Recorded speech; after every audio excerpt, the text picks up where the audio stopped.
दर्शकों नमस्कार, हम हैं Vande Bharat live TV news से। आज हम आए हैं वार्ड नंबर 3 प्रकाश कॉलोनी में। यहाँ के पार्षद हैं डॉक्टर दीपचंद ऐसे स्पष्ट वक्ता हैं जो हमेशा हर किसी के दुख दर्द में हमेशा शामिल होते हैं। ऐसी शख्सियत मैं कह रहा हूँ कि इस नगर परिषद में कोई दूसरा व्यक्ति नहीं है जिसने एक मुखर और प्रखर जिस तरीके से बोलते हैं, स्पष्टवादी हैं। अभी क्या है, उनके वार्ड में ये हादसा हुआ है। ये बीपीएल का एक परिवार यहाँ पे रहता था। यशोदा नाम की एक महिलाएं हैं जो विधवा हैं, उम्र 65 साल है, खाने कमाने की बस की नहीं है, फिर भी वो प्रयास करती रहती हैं हमेशा। तो पार्षद साहब आए हुए हैं, तो पार्षद साहब ने ये मौके का मुआयना किया है। सर, आप क्या कहना चाहते हैं इस मकान के बारे में? पहले तो मैं आपको और आपके चैनल को धन्यवाद करता हूँ जी। ये जो वार्ड नंबर 3 में प्रकाश कॉलोनी है, इस प्रकाश कॉलोनी में सारे के सारे एससीबीसी के लोग रहते हैं जी और ये एससीबीसी का ही वार्ड है जी। तो इसलिए जो यहाँ का खेत मालिक है वो पंजाबी बिरमानी है जी जी, लाजपत बिरमानी है कोई। वो बार बार इस खेत में से जब ये मिट्टी लगाते हैं तो उसको हटा लेता है, जिसने जुम्मा को दे रखा है। जुम्मा और जुम्मा के लड़के वो मिट्टी खेत में फेंक देते हैं और ज़बरदस्ती इनकी मिट्टी है, क्योंकि सपोर्ट जो लगाते हैं, इसलिए ये जानबूझकर जो मकान गिरे हैं ये जुम्मा की वजह से और पंजाबी जो बरमानी है उसकी वजह से। और जब ये कहते हैं तो इनको जाति सूचक शब्द कह कर के इनको धमका के भगा देते, क्योंकि वो पैसे वाला है, ये बेचारे गरीब लोग हैं। इसलिए मेरा सरकार से भी निवेदन है और क्योंकि इनके खिलाफ सख्त से सख्त कानूनी कार्रवाई की जाए और जो विधवा औरत है इनको कुछ सरकार अपनी तरफ से मुआवजे की कृपा करे। और ये इनका ही नहीं गिरा, 2-4 दिन में ये सारे ही पूरी की पूरे मकान गिर जाएंगे। और इनसे इस जमीन के पैसे भी ले लिए और उससे अलग 6 फुट के और ले लिए और फिर भी मिट्टी को नहीं जमाने देता है। तो इसलिए, क्योंकि मैंने भी पहले उसको कहा था, भाई तू इनके साथ ऐसा क्यों कर रहा है, क्योंकि मेरे को भी गलत सलत बोला था।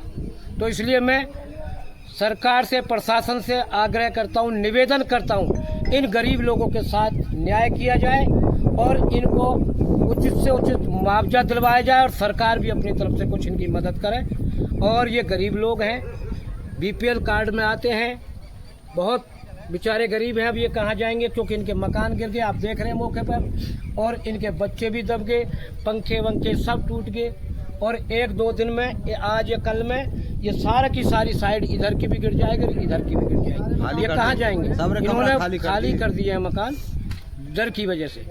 तो मेरा ये निवेदन है कि जुम्मा और जुम्मा के लड़के के साथ और बिरमानी और बिरमानी के लड़के के साथ इनकी वजह से ये गिरे और इनमें कोई नहीं, क्योंकि ये जड़ों में से मिट्टी को हटा लेते हैं। गरीब हैं तो कहते हैं तो इनको धमका देते हैं और जाति सूचक सब बैसाख मिट्टी लगाई तो खुद आ गए 3-4। अभी पार्षद साहब ने आपको सब बताया, लेकिन मैं ये जानना चाह रहा हूँ कि आप लोगों को क्या बिरमानी साहब इस तरीके की भाषा बोलते हैं, डांटते डपटते हैं कभी? हाँ जी, मिट्टी लगाने गए हम अपने मकान के सहारे, गाली गलौच भी देते हैं आपको? उल्टे सीधे बोले और उल्टे सीधे कहा। वो जुम्मा के लड़का आए 2 जने जी, और छीन के और ले गए हम पे। तो नहीं, तो आपने इसके खिलाफ कोई कार्रवाई नहीं की अभी तक? कोई कंप्लेंट नहीं कराई? नहीं, बिरवानी से कही और उससे भी कई जुम्मा थे, ये नहीं मानते। देखिए, ये तो घोर अन्याय है जो देख पा रहे हैं। जाति सूचक शब्द बोलना या किसी को गाली गलौच करना, इस तरीके का जो अपमान करना किसी व्यक्ति का, बहुत ही गलत है। लेकिन ये निहायत गरीब परिवार हैं, ऐसे परिवारों के लिए कुछ हो नहीं पा रहा है। मैं तो सरकार से यही कहूँगा कि ऐसे लोगों के खिलाफ कार्रवाई की जाए जो जाति सूचक बोल करके या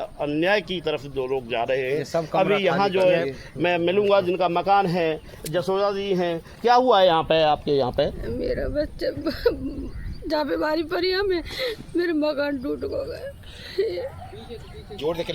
आप अब क्या चाहती हैं? सरकार से कुछ चाहती हैं? हाँ, मेरे मकान बन जाए, आपका मकान बन जाए, आप ऐसा कहना चाह रही हैं? नहीं तो ये हादसा कितने बजे की बात है? कल 10:30 बजे की बात है, रात की 10:30 बजे। तो क्या आप लोग सो रहे थे? हाँ, सो रहे थे, जल्दी तो आवाज़ आई, भगे निकल करके हम गए। इसमें स्मार्टफोन दब गया मेरा। अच्छा, बच्चा भी दब गया है इसमें, वो निकाला है आप लोगों ने। और ये हादसा बहुत बड़ा हुआ है। इस तरीके के हादसा और किसी का भी मकान इस तरीके का यहाँ पे है, आप क्या कहना चाहेंगे?